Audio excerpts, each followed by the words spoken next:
What's up guys? Today we're going to do an overview of score thresholds, a simple yet underused approach to running aim training routines. I don't think I'm the first person to play routines like this, but I will say that I haven't found any other top player who used this approach, even back in my early days of aiming. If you've been given an aim routine to try in KovaaKs or Aim Labs, odds are that it has a specific structure to it. Some players tend to organize the scenarios in a certain way to achieve some kind of output by the end scenario. Also, you might realize that each scenario has a certain number of repetitions, or the number of times the routine creator expected you to play each scenario. This is all great, and in fact, it's probably the best way to set aside time to aim training, while making sure you're not spending too long on a playlist. In other words, it is likely the more efficient structure for you if you are prioritizing your main game and you just want the aim training supplement. But what if your goal is specifically to get better in the aim trainer and to push your mouse control as far as you can? This is what I was thinking back when I first started playing routines. The first routines that I ever did were the Aimer 7 workout routines. I noticed that instead of setting repetitions in his document, he stated time limits. Now, at first glance you might say, oh, well most scenarios take about 1 minute, so I'm just going to set myself at 10 reps or 15 reps. This is alright. But these routines then reach up to an hour if this is how you structure it. And that is assuming you play each rep right after the other with no resets. And that is the key. Resets. Playing things deliberately. When I went through these routines, I first said to myself, why am I just mindlessly playing reps? I'm not breaking my high scores. I'm finishing runs that are garbage. I'm wasting my time. So I started to reset my runs. And as expected, the routine playtimes went up to the 2 to 3 hour marks, which is a lot. And this is because I was resetting runs on each rep. So I said whatever and reduced every scenario in the routine to 1 repetition. 1 play each. I am disciplined. I know how to regulate the time that I spend playing aim training. Furthermore, I believe that there was really no point in playing aim training if I wasn't expecting to hit a new high score every single time I played the scenario. I wanted to have very consistent aim, which is important for real games. These experiences influenced my earliest Matty routines, my current dot clicking club routines, which you can find in my Discord server, and eventually the Voltaic Daily Improvement Method by LowGravity56. So let's go over the rules for using the score threshold method. Rule 1. When you play any scenario in your routine, you must be expecting to hit a high score. That means disciplining yourself to perform the best technique that you possibly can and trying to move that threshold higher.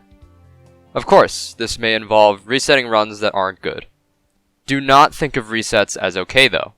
You want to minimize the number of resets and see them as self-punishments for not playing correctly. If you miss too many targets, become too shaky, or lose tempo, start over. Not my fucking tempo! Rule 2. Set all scenarios to 1 rep. This helps minimize the time requirement for the whole routine. Also, it gives us some more freedom because we get to decide how long we spend instead of the structure deciding it. Rule 3. You are only allowed to move on in the routine when you have hit your predefined score threshold. Say I'm playing my routine and I come across the scenario Popcorn Sparky. Let's say my high score is 500. It's completely up to you what you want your score threshold to be. But for this scenario, let's say I think I can consistently hit at least 470 each time I play this scenario, so 3 kills under my high score. I am therefore not allowed to move on to the next scenario in my playlist until I hit at least 470 on Popcorn Sparky. Rule 4. You must stop playing when you feel that your overall time spent on the playlist has exceeded 2 hours.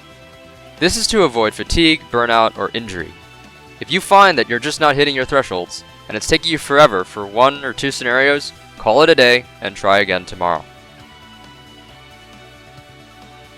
Finally, Rule 5, and this is optional, but specific to the Voltaic benchmarks. You should build your routine with scenarios that cascade downwards, ending with a Voltaic benchmark scenario. What does this mean? Let's say you're trying to rank up in VT Air Intermediate.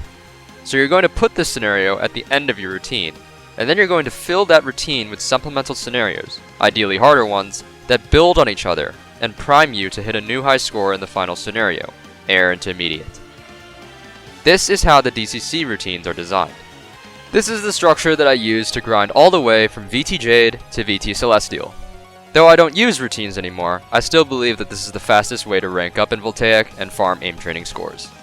On a final note, as I had stated in my previous video about score farming, this approach to running routines is by nature score farming.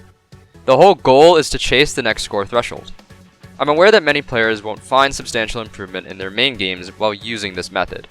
So while I encourage everyone to give it a try, I do not believe that you should stick to it if you do not treat the aim trainer as your primary focus like I do.